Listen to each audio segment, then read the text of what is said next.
This is Vic Patel with Craft Express. My name is Ashley from Artistry. It's Gavin, founder, creator of Seps.io, and you're listening to Two Regular Guys podcast, hosted by Terry Combs RG, Regular Guy, and Aaron Montgomery.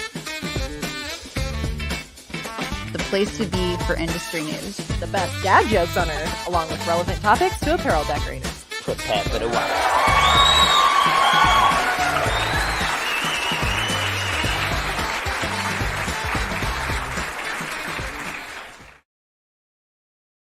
All right, welcome into the show. It is Friday, April 12th, 2024.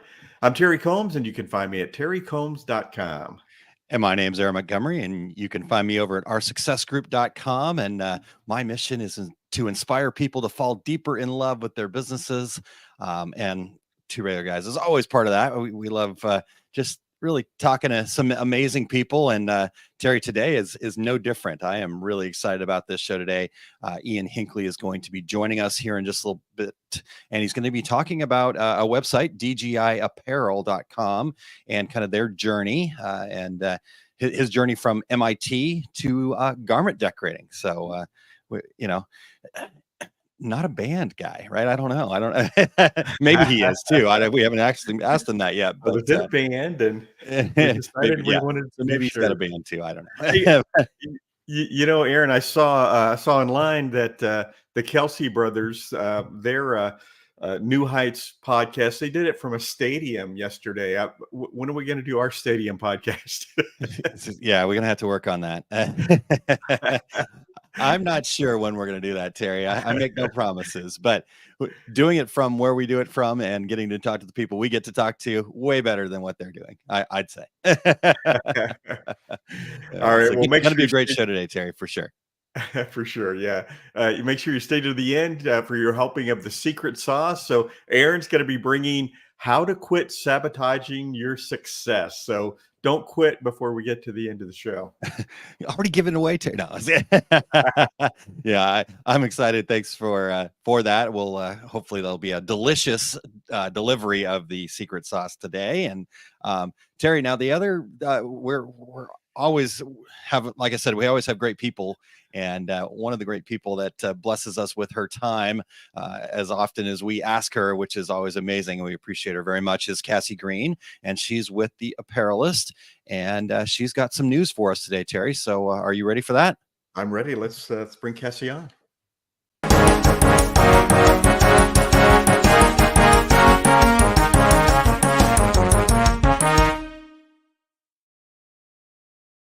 Good morning, everybody. Y'all are just too kind. So thanks for having me. Whenever you ask, I will say yes. I love being part of Two Regular Guys. Headlines for everybody today. I'm going to start with the big one, the big obvious one. Browning West asks court to prevent Gildan sale. So we've all been watching this battle rage since December of 2023. Here's the latest update for all of you. Browning West, who is a longtime shareholder of Gildan, is seeking a court order to prevent the Gildan board of directors from selling the company. The shareholder wants the Superior Court of Quebec to order that the Gildan directors, quote, not enter into any binding agreement related to the sale of Gildan, unquote, before the company's annual meeting, which is scheduled for May 28th.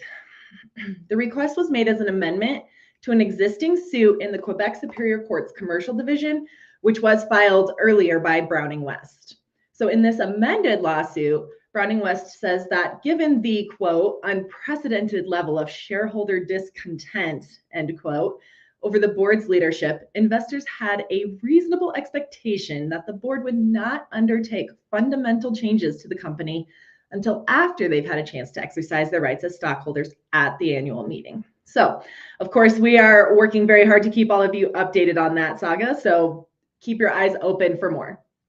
Next headline I have for all of you regulators this morning: new corporate identity unveiled for Augusta Sportswear Founder Sport Group. So several months ago, and we reported on this as well, Platinum Equity announced the acquisitions of Augusta Sportswear Brands and Founder Sportwear Group. At that time, the firm did announce that it had planned to integrate the two brands, and now that new corporate identity has officially been revealed. So Augusta Sportswear Brands and Founder Sport Group announced the combined company's new corporate identity is called Momentech Brands. The accompanying tagline reads, "Outfitting moments that matter."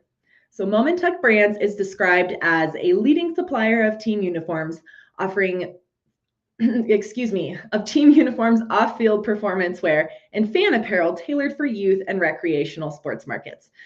Several personnel changes were also announced, so you can click on that link to learn more about that. Final headline this morning, registration is now open for Printing United Expo 2024. So Printing United Alliance announced that registration is open for the 2024 Expo, which is being held at the Las Vegas Convention Center September 10th through 12th. So offering attendees unparalleled value and exciting interactive features, a host of new programming is planned, including a reimagined apparel area with exciting new features. And sorry, you can twist my arm as much as you want, but I'm not going to tell you what those new features are just yet. Attendees will have the opportunity to also participate in special Women in Print Alliance programming and events, interactive show floor experiences, co-located segment-specific forums, such as the Apparelist Forum, Printing United After Dark, and more. So if you want to register, if you haven't done so yet, please click on that link to find registration information. That's everything I got this morning, guys. Back to you.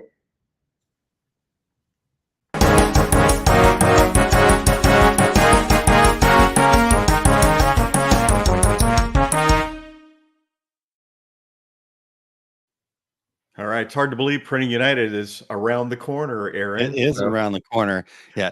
Don't worry. We'll get connect with Cassie and we'll find out all those secrets. Oh, yeah. We'll let you guys know next week. Kidding. Cassie, that's awesome. Viva Las Vegas, people. All right. It's exciting coming up. And thanks to Cassie for sharing the news and, keeping us up to speed on that. Yeah, that's it's like the As the World Turns drama going on over there in Gildan land. So. Yeah, yeah, exactly. I'm picturing Court. I'm sorry to bring this up. No, it's fine. No, I'm sorry. No, I'm sorry. Canadian Court. I see where you're going with this. Just kidding, Canada. I know, you're sorry. Yeah. Yeah, exactly.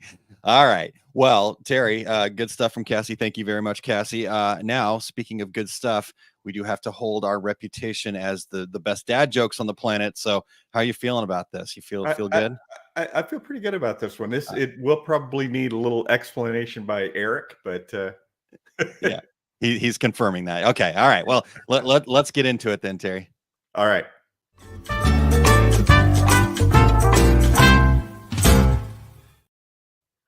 Aaron, I can't take my dog to the dog park anymore. The pigeons keep biting him. Huh. Well, why is that, Terry? Yeah. Well, I guess I should have known. Should have known this was going to happen. He's a purebred pigeons. Bred. Pigeons. For our podcast listeners, Eric is showing purebred and pure bread on the screen. Dad joke approved, man. That is a dad joke through and through. When you have to explain it, it's a dad joke, right? Exactly right. Oh boy. All right. Well, I don't know if we should apologize or just keep moving. I don't know. We're in Canada. Dad jokes require no apologies. That's right. All right. I love it, Terry. Well, let's keep moving. I can't wait to talk to Ian here in just a little bit. All right. Before we jump in any further, we want to thank everybody for checking out the Two Regular Guys podcast. We still need your voices. We would love to have the regulators participate in the show intros that you heard at the top of the show. Go to decorators.ink/intro and read a few sentences and be a part of the show. We are always looking for new guests. So if you or anyone you know would like to join us, go to calendly.com/2 regular guys to book a future episode, or you can email us at info@tworegularguys.com. If you are listening to the podcast version of the show and didn't get that full explanation on the screen from Eric, we would appreciate you sharing the Two Regular Guys podcast with all of your industry friends so they can become regulators too. And we would appreciate you giving us a review on Apple Podcasts, Spotify, iHeartRadio, Amazon Podcasts, YouTube Podcasts, wherever you do your podcast listening, we are there. And if you're watching us live right now, please join in with your comments and your questions for Ian. Yeah, definitely. I know you're going to have them because this almost seems too good to be true. What we're going to talk about in just a second. So, yeah, appreciate that, Terry. And again, as Terry mentioned, we do need your voices. We'd love to, we try to get them fresh. And if you haven't done it, or maybe if you have done it, you just want to redo it, or you want to do another one, that's Or all if good you don't too. work there anymore, you work over here. Give us a new one. Yeah. We've got lots of recordings, just not many that we can use anymore. All right. Well, we definitely check that out. And Terry, are you ready? Are you ready to dive into this? Absolutely. I'm excited to speak with Ian. Yeah. And this whole conversation really, innovative apparel sourcing is what we're really talking about here today. And I just love that, right? They saw a problem. They addressed the problem. They came up with a solution instead of just sitting around in the Facebook groups whining about how they can't find supplies, right? They did something about it. So anyhow, we're gonna get into this. In fact, are you ready, Terry? I'm gonna go ahead and bring Ian in. Yeah, absolutely. Okay. All right. Well, welcome in Ian Hinkley into the show. Ian, thank you so much for being here this morning. We appreciate you spending some time with us here on this Friday morning. How are you? Good. How you guys doing? Thank you for having me on. Yeah, we're doing great. So, Ian, we're going to jump right into this here because we stopped reading bios a while ago. We kind of like, you know what? We'd rather just learn about the people from the people as opposed to us trying to wade through some bio that was perfectly crafted. So, Ian, could you start us off by just telling us a little bit about yourself? And, from what we heard, you were a printer in high school. So you've got the roots, but tell us a little bit about you. Yeah. So I'm from Wake Forest, North Carolina. So it's a little like about an hour north of Raleigh, and actually not where the college is. That's where the town is. It's 2 hours away, and there's like a whole story of how they moved the college over. But regardless, okay. From North Carolina, and my 8th grade teacher, actually, the year that I finished middle school and graduated to high school. Yeah. I guess that summer afterwards, he decided to leave teaching. He had hit his pension and he wanted to kind of do a career change. And I didn't, know about it at all. He was just my teacher. And then I had to do an order of t-shirts for the student section at the football games at my high school. And I went into the local t-shirt shop and I was like, "Oh, Mr. Boreati, what are you doing here?" And he's like, "Yeah, I own this now. I was looking for a career change. This is my shop. I really like running it." And just so happens I was about that age where you kind of need a summer job. You want some spending money. You got to buy a car the next summer. So I went back the next day and I was like, "Hey, is there anything I can do?" And so, you start cleaning screens, and then you can put vinyl onto the shirt, and then you can actually print and then load the shirts. And I guess I think a lot of people in our industry, either they were someone who started their entire career at a print shop and they've just known it their whole lives, or it's someone who's kind of like a corporate dropout and wanted to work in a more creative and fun environment. So I was the former, and then my boss was the latter. So we're kind of a good mix. But yeah, that's how I got I guess familiar with the industry and kind of learned the ins and outs a little bit. Yeah. Well, Ian, the other place that people come from is they're in a band. And a lot of band. That was kind of our joke at the beginning. So are you in a band? I am not. No, I'm not musically talented in any way. I wish I was. That's me too. Okay. All right, good. Go ahead, Terry. That's funny. We always talk about in this industry, it's Hotel California. Once you're in, you can never leave. And so here you are, right? But you had a little jump off from high school. Let's head to MIT. Talk to us about that experience and what brought you back to the industry. Yeah. Getting into MIT was something that just wasn't on the radar at all. So growing up, I was just all about basketball, wanted to go to some school where basketball was the only thing that I would be doing. And I had a couple offers from really small Division I schools in the area, and none of them had great engineering programs. And I knew I kind of wanted to learn engineering and study engineering. And I just so happened to send out an email to the coach at MIT with a highlight tape. And he's like, "Hey, I think we can get you in. I can help you with the application a little bit, but you got to retake your ACT. This is way too low." So I had to redo that a couple more times. And then, spent actually 4.5 years at MIT. So I took a gap year over COVID because they canceled our senior basketball season, but played all the way through there. Really enjoyed it. Yeah, I was a mechanical engineer, so like the website isn't my doing, but I was able to meet a lot of good software engineers, such as my co-founders Daniel and Grant while I was there. And then yeah, I was essentially a detour to the inevitable, which is now I'm back in the printing industry. The inevitable. I love it. Very good. Very good. There are only a handful of schools in America that say, "Hey, your test scores aren't high enough to play basketball here." So good on you. Yeah. I think that because the athletics there, my experience, I was telling Ian before that I had actually spent some time in Boston around the sports scene there. I was in the volleyball world there, and their athletics are really good too. So it's like, man, they're super smart and they're really good. Darn it. We want to hate them, but we can't. Well, so real quick, I want to talk a little bit more about MIT, kind of get off track here a second, but yeah, tell us about that experience. Obviously you said you had that COVID gap year, so that had to be interesting, but just kind of being on campus, like you said, you got to meet a lot of other people. What was the environment like there? Yeah, I would say the first 2 years were probably really rough on me. Because I was just from like a public high school in North Carolina, and so I was usually one of the smarter kids. Definitely not the smartest, but like I didn't try super hard. I maybe did like 30 minutes of homework every night. Yeah. And then you get into this environment where the winters are super cold and kind of dreary, and I was not ready for that. But also you have these kids that have been kind of bred for the MIT environment where they've been doing homeworks like really intensely their whole life. They've been taking advanced classes all the way through. Their parents have like put them on this track. So I had some catching up to do. And I think those first 2 years were really, really rough.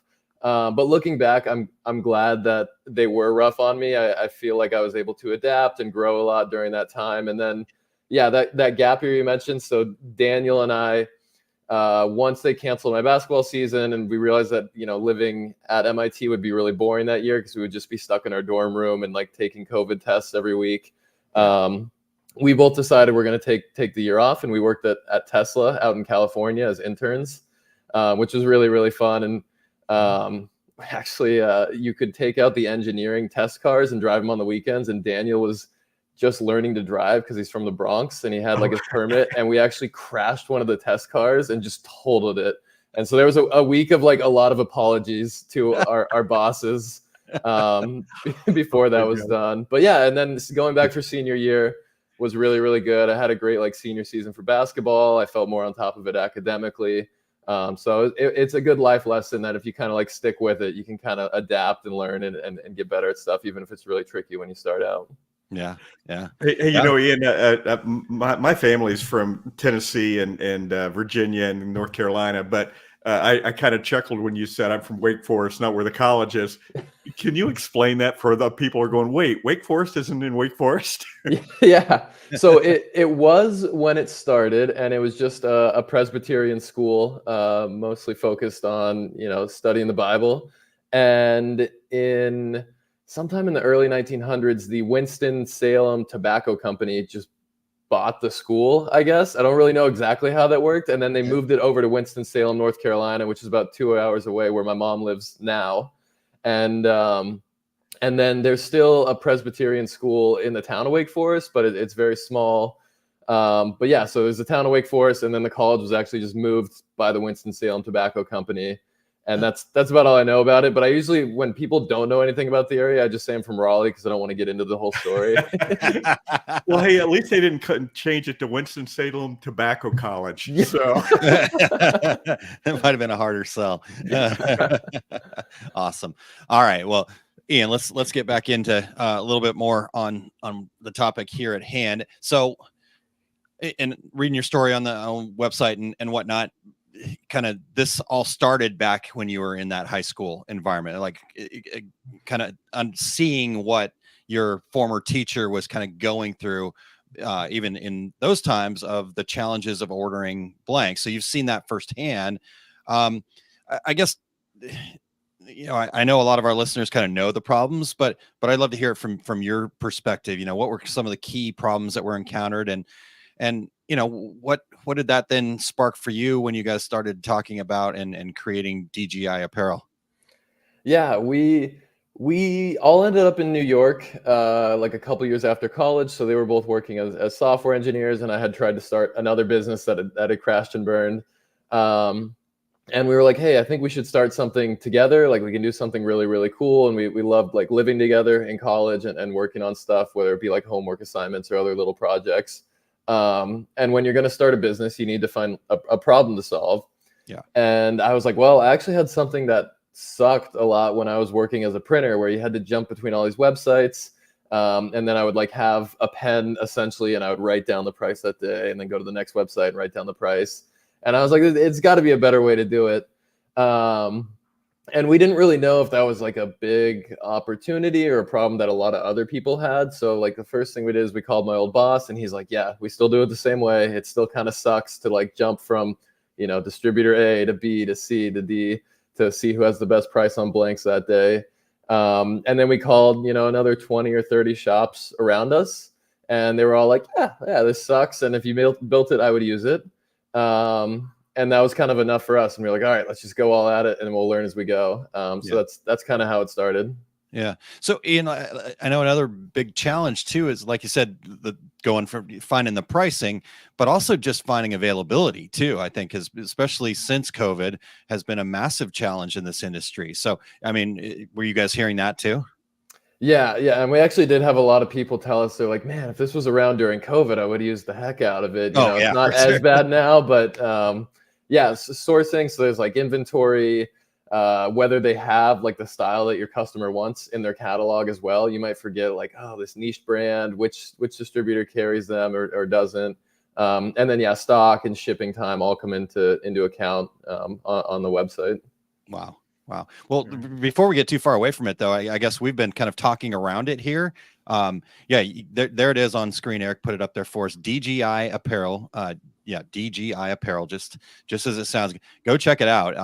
It's worth your time. So head over there. Wait until we're done talking to Ian, and then you can head over there. How about that? Yeah. Don't go now. Well, Ian, beyond DGI Apparel, do you have advice for apparel decorators who are having sourcing challenges or are trying to optimize their supply chain processes? Yeah, so I think one is, don't be afraid to open up a few new accounts here and there. It's good to at least have the option if you need it. And hopefully with DGI, that can kind of smooth it out where you don't have to remember a new website and a new account number and everything. And then I think the other biggest thing, and just kind of looking back on when I was doing ordering, is take time to build up a relationship with your reps at all of your suppliers. And that's one of the great things about DGI is you connect your own personal account to the website. So you're still working towards like your rebate at the end of the year. Your rep can see all the stuff that you're buying, even if it's done on DGI. And those reps are really, really knowledgeable.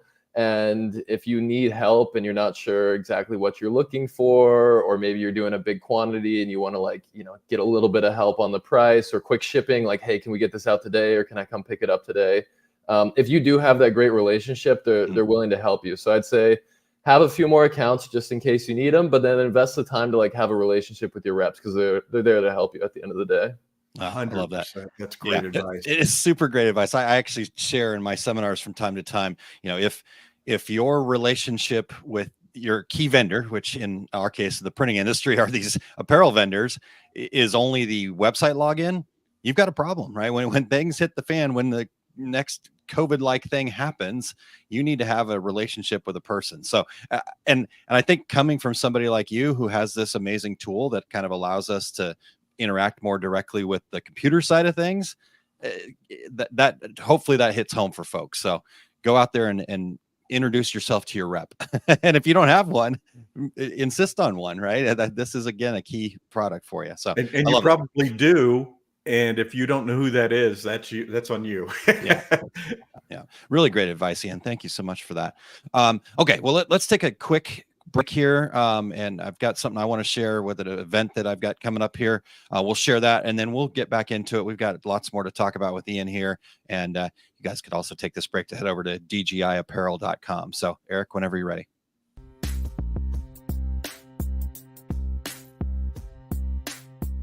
Hey there, fellow small business owner. I'm sure you've heard the buzz about the upcoming Fundamentals Live event. It's not just an event or training, it's a game changer for entrepreneurs like you, hosted in O'Fallon, Missouri. Well, it's time to reignite that spark and love what you're doing again. I want to give a gift to the very interested people out there who are ready to sign up today. When you sign up before April 15th, you get an amazing no-charge gift. It's 6 virtual milestone meetings after the event. We're going to start on June 14th. Every Friday, there's going to be a bi-weekly meeting to keep your momentum going if you sign up before April 15th for the Fundamentals Live. Are you in? Are you ready for the gift? Head over to osg.link/funlive to get more information and sign up today. Let's make it happen.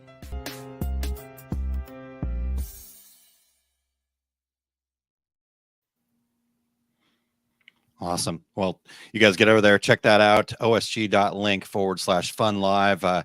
Yep, we've got about 3 days while that gift is available out there for you guys. So check it out. I appreciate that.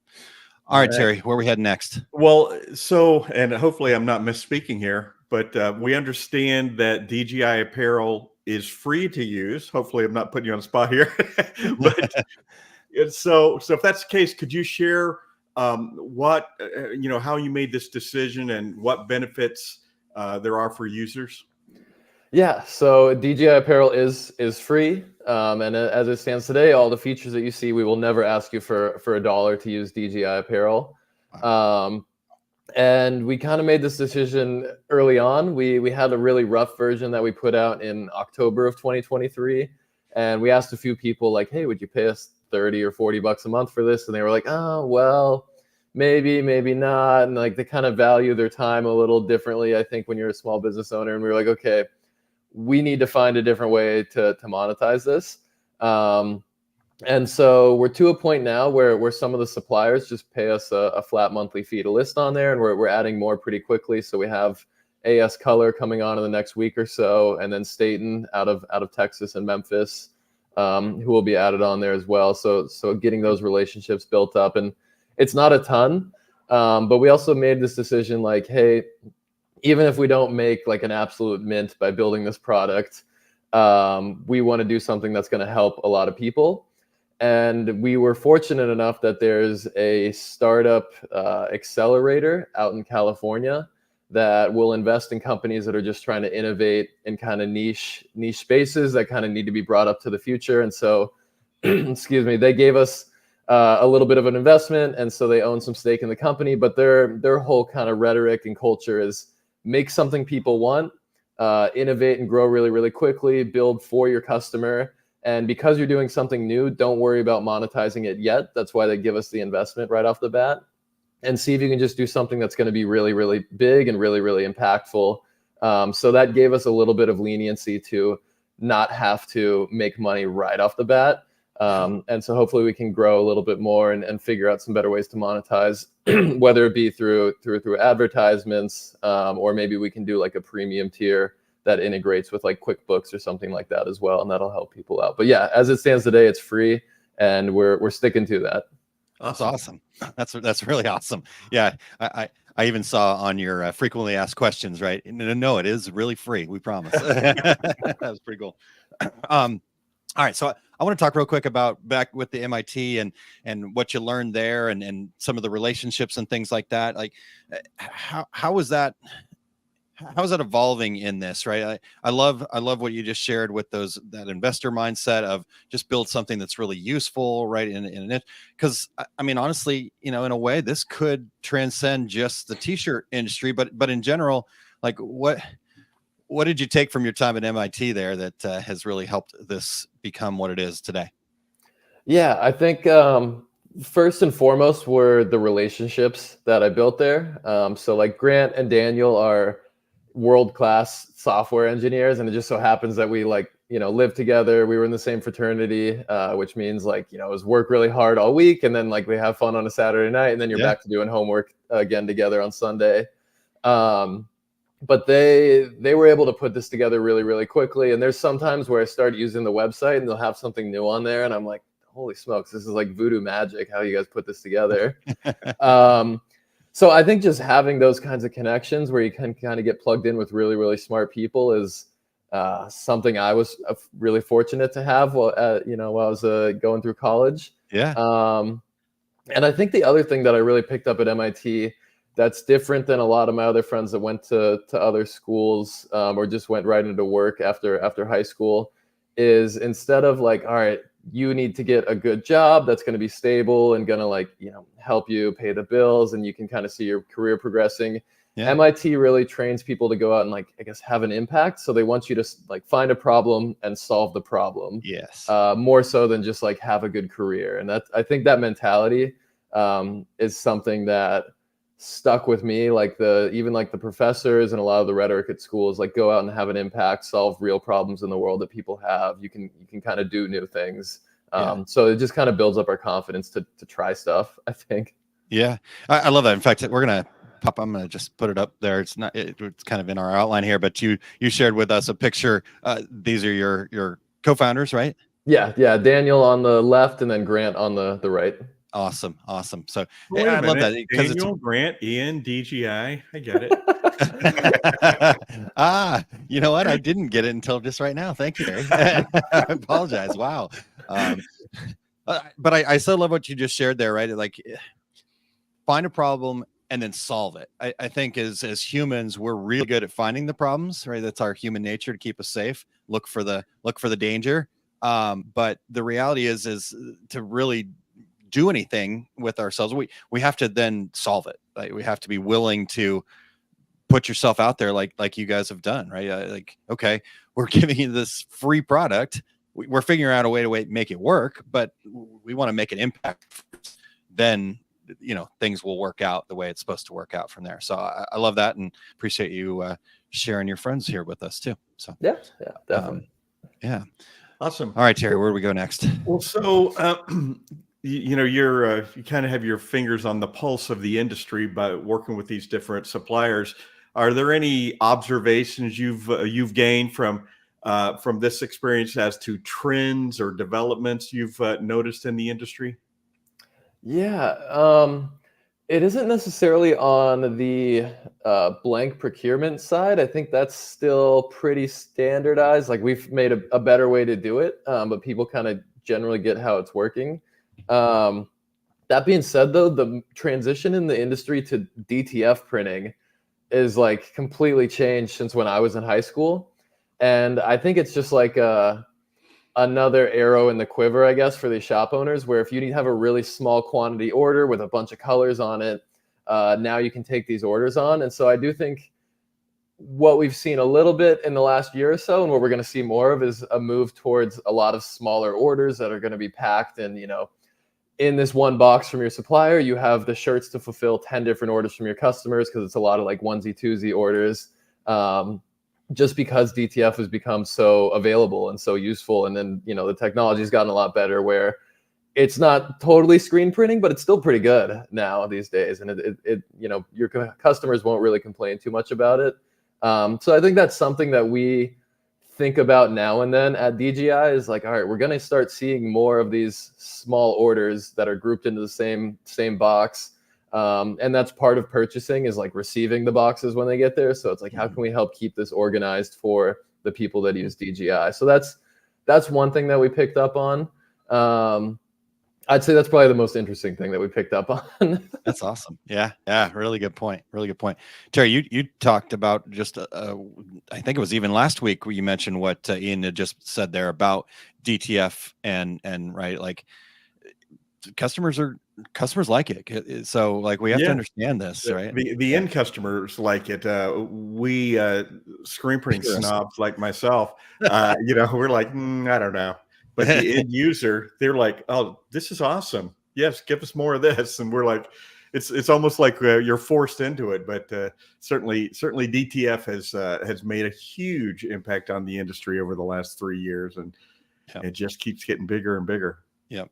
So, Ian, we've got a question from one of our regulars here. We wanted to ask you. Ramona said, have you considered other product lines in addition to apparel? General supplies, for example. Inks, threads, stabilizers.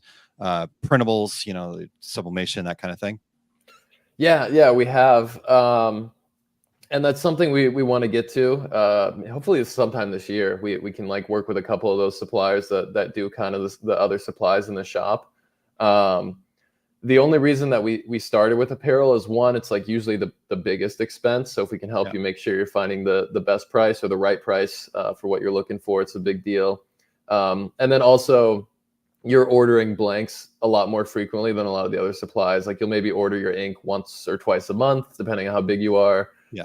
And like your threads. So it's not as bad to check a few different websites in those cases versus when you're ordering blanks for 3 hours a day. We can kind of help smooth that out and cut hopefully an hour out of that every day. And so that's it was like the biggest pain point that we had. So we're like, let's start here. But then it does make sense to add everything there. We could be kind of like a little Amazon for print shops, essentially. Yeah, no, that is cool. So I don't know why this keeps showing up in my brain. I keep thinking about this as you've been talking and then answering Ramona's question here too. Because here's the other part I'm curious about. Like, how do you see this flowing back to the vendors that, are on your site that you're searching? Like you said, you're making relationships with them. Like, I can imagine some of this data of what people are looking for on your site is actually pretty valuable back the other way too. So they can centralize, okay, I need to make sure that we've got these kinds of shirts in stock in this area, that kind of thing. Is that something that's in the thought process as you guys are developing this? Yeah. And I think we would have to be so much bigger for it to really be valuable data. Yeah, like their own orders that these vendors are getting is probably much larger than what we could give them in terms of data. And we also do want to be cognizant of people's privacy. So like when you log into DGI, you're seeing your own custom prices. No one else can log into DGI and see your prices. You can only see your own shop's prices, or they could only see theirs. Okay. So that's one thing, is like we don't necessarily want to get into the business of selling data. But if it is something that kind of helps the efficiency of the industry and can kind of make sure that the shops save more money because the vendors are able to be a little bit more efficient and don't stock stuff that people aren't ordering for some reason, that's a case where we can kind of help out both sides. But I love that. In general, we just want to be like cognizant of people's privacy. We don't want to start becoming like a buying group and just sharing other pricing tiers and everything like that. Yeah, no, that's awesome, because I think that is the challenge, right? When you look at something like this, right? Could we make it more efficient, make it better? Yeah, but at what cost, right? And I think that's the big challenge. And so I'm so appreciative that you guys are aware of that. That's awesome. So I have a question. How many times have you described this business to someone, and then they go, "Oh, wait, is it kind of like kayak but for apparel?" A lot, actually. That's like a tagline that works really well when we go to trade shows. Is like, hey, you know how kayak works? It's the same thing for buying shirts now. Yep, exactly. That's super cool. They're paying for all that advertising, and you're just like tagging on. Yeah, exactly. I love it. Actually, just Ian, so Terry, when he and I were talking about this show and wanted to start putting some questions together, and he said, so basically what I could tell, it's kind of like kayak but for t-shirts. So yeah, exactly. I love it. All right, so Doug's got a couple of things here. We'll see if the questions in here or not, but we'll just pop them up there. Doug says, I'm still in process of getting samples, see what is available and what to offer. There's so many choices, it's overwhelming, right? And so I think DGI can kind of help with that, get you in, you've got everything kind of in one place. But any thoughts to that, Ian?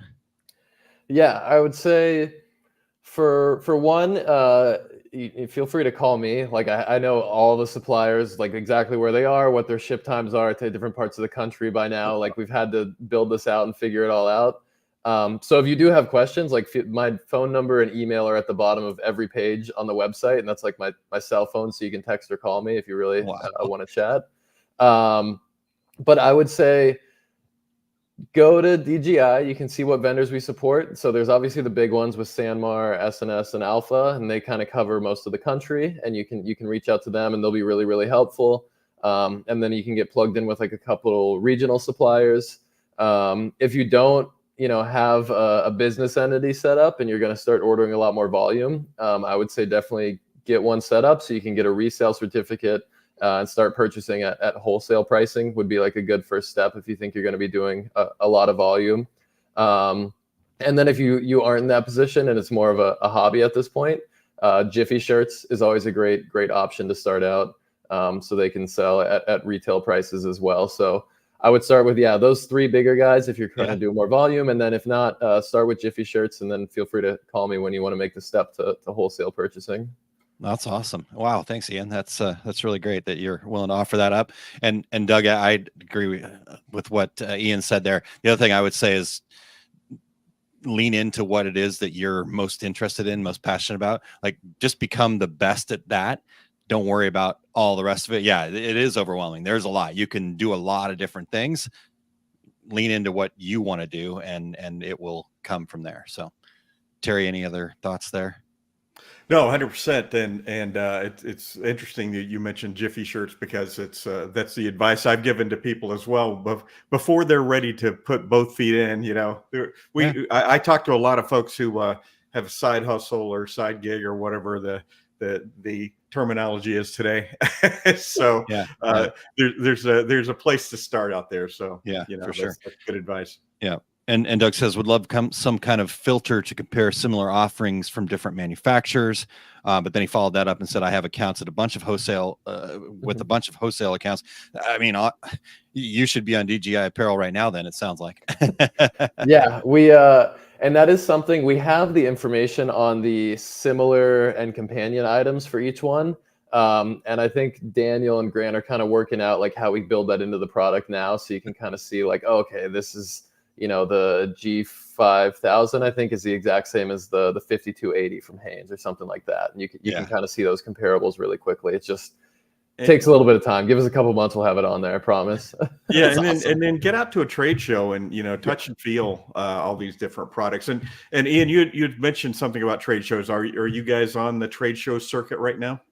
Yeah, and we actually we haven't gotten a booth yet, except for the Big Frog corporate conference, which is much smaller and more affordable for us, and that was really good. But otherwise, I'll just kind of go out and walk around the floor and pretty much just walk up to people. Hey, you own a shop? Like, what do you do? Like, where is it? What kind of printing do you like? And then I'll kind of give them a business card, and that you just got to be scrappy at this early stage. But yeah, we've gone to all of the Impressions shows now. And then want to start making our way over to the ASI shows and the Printing United one this summer as well, or I guess this fall. So making our way onto the circuit now that we're a little more established. Awesome. Yeah, that's awesome. That's awesome. Well, we'll look forward to seeing you out there in person. Then we try to get out there as much as we can as well. All right. Well, let's we've got another question for you here. I guess I want you to break out your crystal ball as best you can here. We've talked about what you're working on just right now. You mentioned that. So kind of what else is on that roadmap? I know you're trying to solve problems and evolving to meet the needs. Are there any kind of challenges you see in the future maybe that you're thinking about already? Yeah, I think we're always going to get requests for more suppliers. So starting to build those relationships. It took us a really long time to figure out how to add on a new supplier and get the catalog all put together and all that stuff. But we're to a point now where we can add a new vendor in about 2 weeks. So it's just kind of let's get them lined up and get a backlog and start really knocking these out. And then, so that's the obvious next step. And then in terms of features, we want to do a little bit to kind of help with similars and companion items. People ask about that a lot. And then potentially something on the receiving end where you could tell us which invoices you're purchasing for right now. And then when the package shows up, you can say, hey, this package is here. And that means invoices 1, 2, and 3 for your customers are ready to go into production. But that's a little bit more involved. So that's kind of where we're thinking though. And then we do have I guess super secret feature that we're working on now that's going to come out hopefully in the next month or so that we're excited about. And I'll make sure I message you guys before we release it so you can be a beta tester. All right. All right. We thought we were going to get a super secret right now, but we'll wait for it, Ian. Ian, when you first think about this business model that you have, it seems so simple.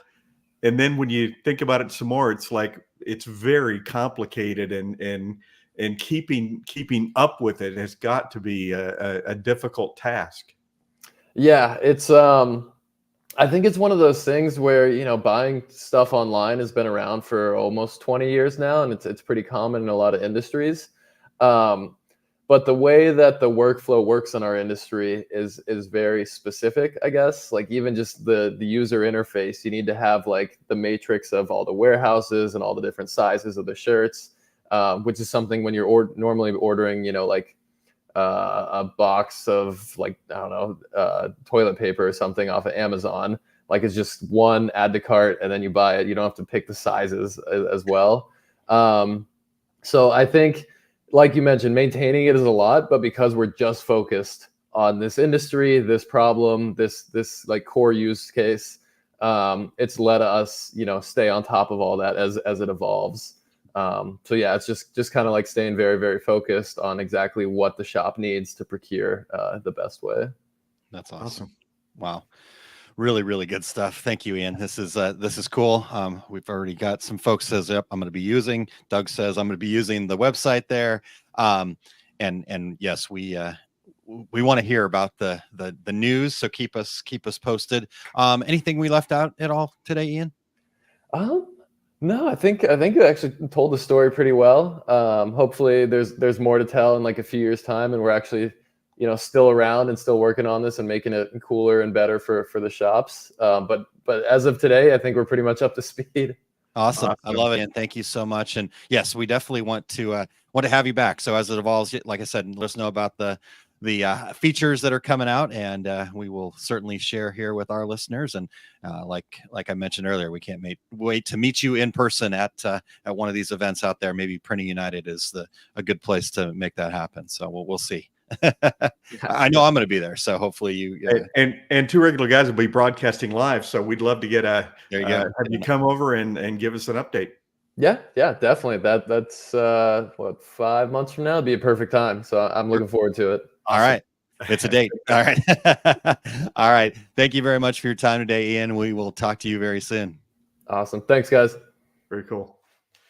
Man, I love to hear about innovation. And like I said, it seemed like such a simple thing. A lot to bite off and chew when you actually put something like that together. So good on all those guys. Yeah. What a great job there.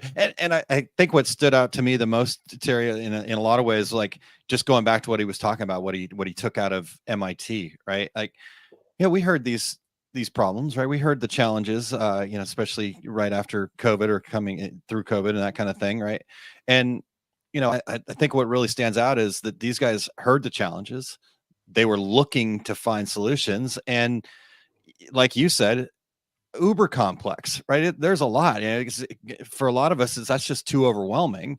And they said, okay, we got this, right? We've got the right relationships. We know we're just going to dive into this. And, because I'm sure they have lots of people telling them, oh my gosh, that's not a great idea. How are you going to actually monetize that? Yada, yada, yada. And they said, nope, we're going to go find the people who want to invest in allowing us to innovate. So I just appreciate and the fact that he saw a problem at his summer job in high school, and it was in his back pocket all that time percolating, and then after college, hey, you know what?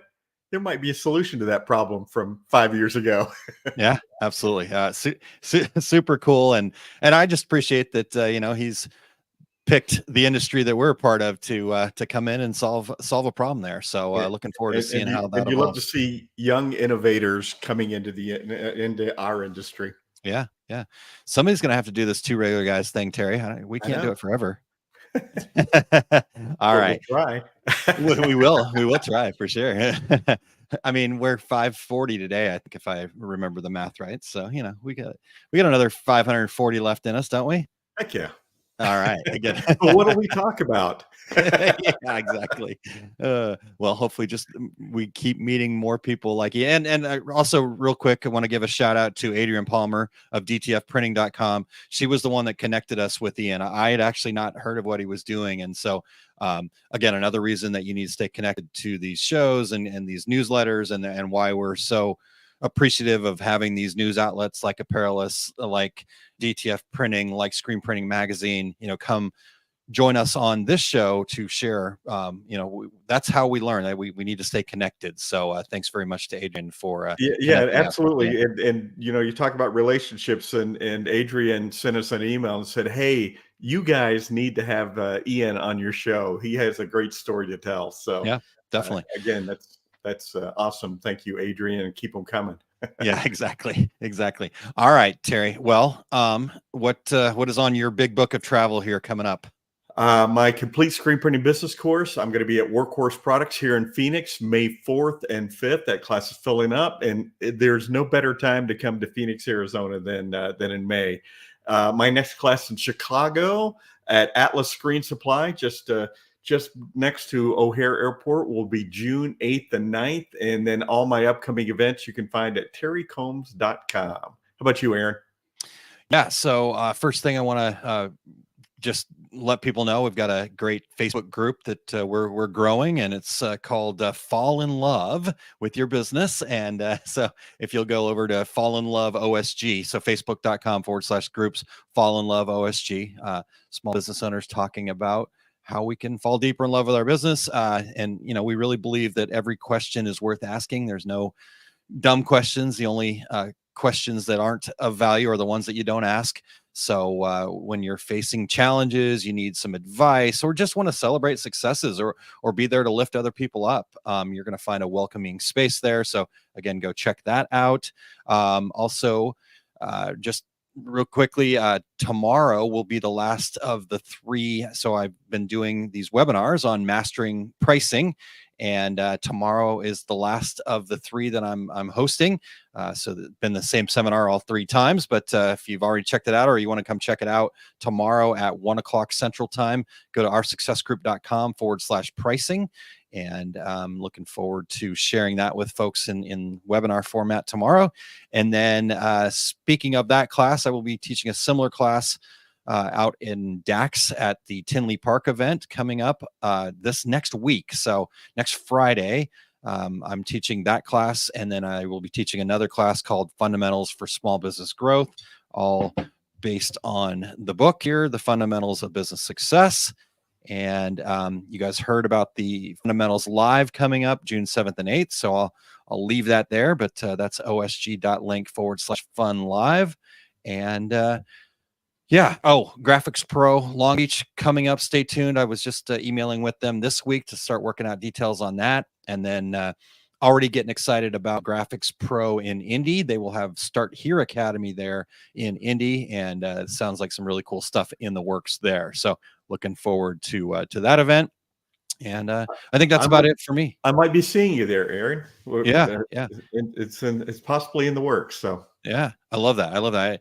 I know you guys have been masters at the online and the virtual stuff, and you guys are always putting out great content and stuff like that. But there's nothing better than getting to meet Terry Combs in person. I just and what a great town for a trade show. Indianapolis is built for trade shows. Right outside of the convention center, it's restaurants and bars and entertainment. It's just a perfect city for attending a trade show. And it doesn't have Disneyland that is distracting you and making you leave the show at noon.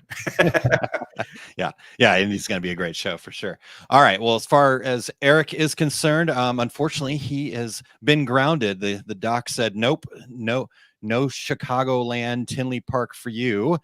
So he is going to be sidelined from that event. But don't worry, you can still get plenty of Eric Campbell, which we all need more Eric Campbell in our lives. You head over and check out the Take Up this afternoon. It will be back, and he's going to have episode number 185. It's going to be a Q&A. And in this episode, Eric will be answering some viewer questions about handling source artwork, stitch file export, default settings, lettering using different sizes, and utilizing different stitch types. So join in this afternoon with your questions and share your insights live. If you'll head over to Eric Campbell, ERICH, Campbell.com, and click on the Take Up tab or link at the top, that will get you right there. I believe it's 2:30 Mountain Time, if I have that time correct. Yep, get the head shake. So we're good there. Terry, one more quick note. this is a total aside. There was a situation where they needed to fill in one extra class for the Dax Tinley Park show coming up here. And Scott Ritter, the longtime owner and founder of Decorator Apparel Expo, he reached out to me and said, "Hey, do you want to do something?" And I was like, "Yeah, I can do something." And then I was like, "Why don't you do something?" And he's like, So Scott is going to be doing sales for scaredy cats. So this is a seminar he's done in the past. He's really good at this. And so, he's been so busy running the show for so many years that he hasn't been able to do a seminar. So if you haven't had a chance to go to one of Scott's seminars, definitely check this one out. I think this is almost worth the trip to Tinley Park. So sales for scaredy cats. I checked. It's not on the same schedule that I am teaching. So I will be able to go and sit in on it. I can't wait. And put a microphone in Scott Ritter's hands and he's off and running. So it'll be exciting. Yeah, indeed. All right, Terry. Well, we've got some secret sauce for you, and then we'll get you back into your Fridays here. Does that sound like a good plan, Terry? Sounds like a plan. Let's hear it. All right, let's do it.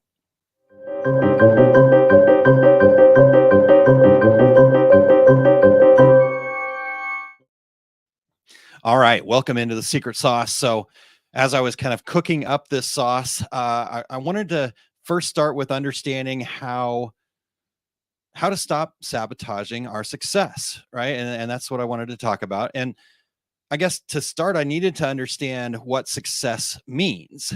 So when you want to know what something means, you go to the dictionary. So I went over to Merriam-Webster, and it said success, the definition of it is a favorable or desired outcome. Okay, yeah, great.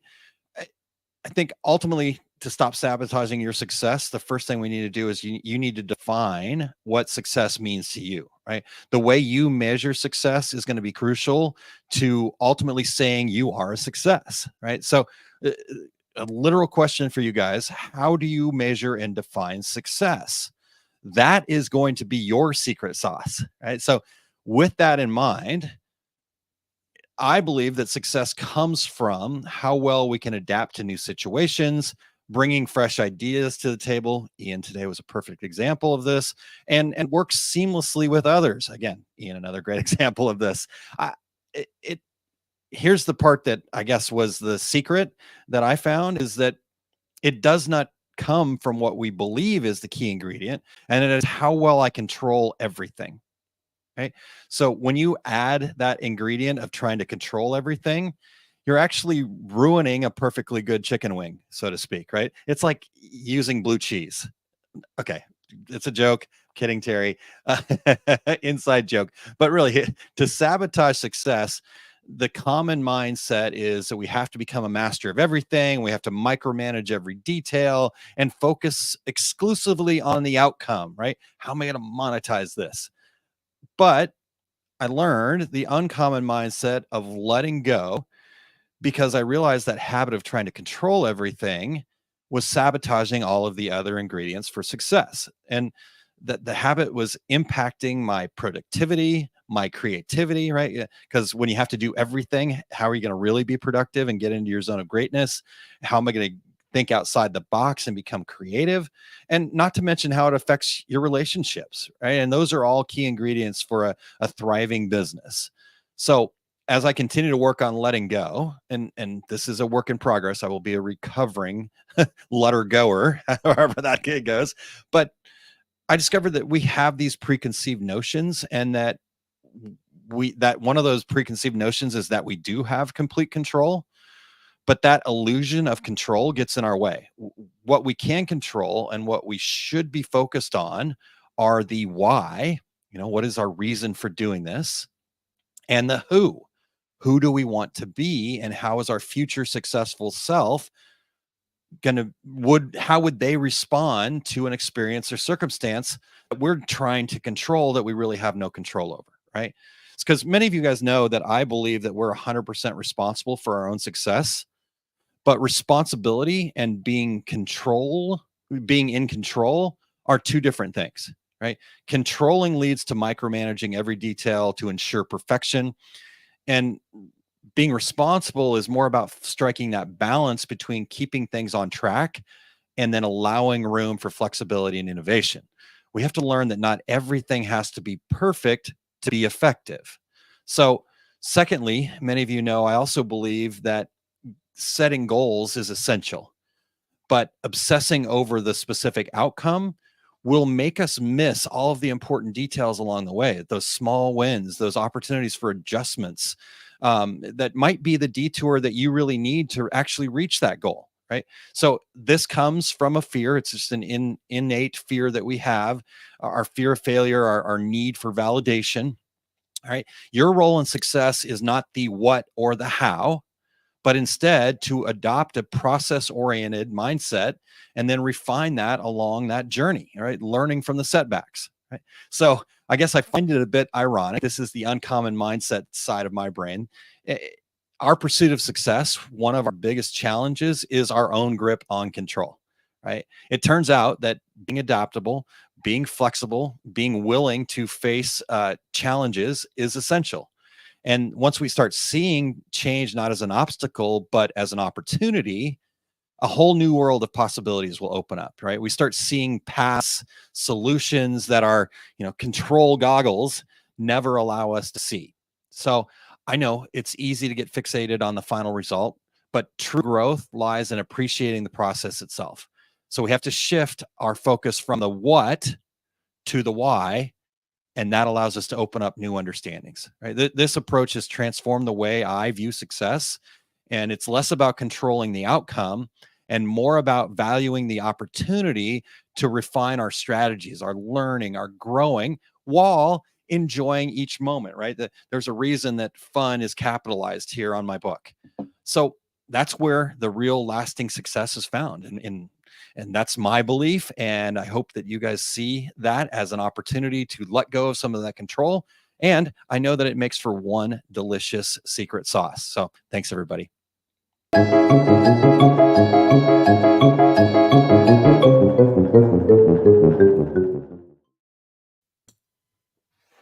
Thanks for that shout out there. But as I've always said, ranch dressing on a chicken wing is an affront to God. I was having a discussion yesterday with somebody, and he's a podcast guy that I know, and he, was looking at our podcast, and he's like, blue cheese all the way. I'm like, all right, well, I would say we can't be friends, but my best friend likes blue cheese too, so I'm okay. The only thing we argue about, and it's anybody who's seen our logo that my son produced for us 12 years ago, microphone and a chicken wing. Yep, perfect stuff. All right. Well, Terry, what a great show today. Make sure you guys get out there and get logged in, signed up, whatever you need to do over there at DGIapparel.com and share it with your friends too. I think this is a tool that we need to get out there, and because the more we get out there, the more innovation Ian and his partners are able to bring to the table. And it sounds like they've got some amazing stuff in the works. So we can't wait to hear from him about that. And we appreciate his time with us here today, Terry. All right. I'd love to. We love bringing new and interesting products and ideas and people to the show. So good. Again, thanks to Adrian for having us meet up with Ian. And we also want to thank our show producer, Eric Campbell, for pushing all the right buttons and turning the wheels to keep the show flowing smoothly each and every week. As smoothly as it can go with us too, but it's an uphill battle for Eric. I think Eric feels like he's a herder of cats. I think that's probably his There's only he says, cats. we say show producer, he says herder of cats. Why can't I keep control? There's only two of them. All right. Well, Terry, next week you and I are going to be discussing 10 ways to increase sales to your existing customers, and looking forward to that show and being able to share some of our thoughts there. But also want to hear from you guys, the regulators. So make sure that you're commenting and sharing your insights on ways to increase sales too. So looking forward to that next week, Terry. All right. Me as well. Until then, I'm Terry Combs. He's Aaron Montgomery. And that was the Two Regular Guys. Here we go. We're out. Awesome. Thank you for listening to Two Regular Guys. check out our website at 2regularguys.com. That's the number 2, regularguys.com. You can also interact with us over at our Facebook page, facebook.com/2regularguys, or send us a tweet, twitter.com/2regularguys. And we have a YouTube page. You can find all that from our website, 2regularguys.com. Thanks for tuning in, and we look forward to spending some time with you again next week.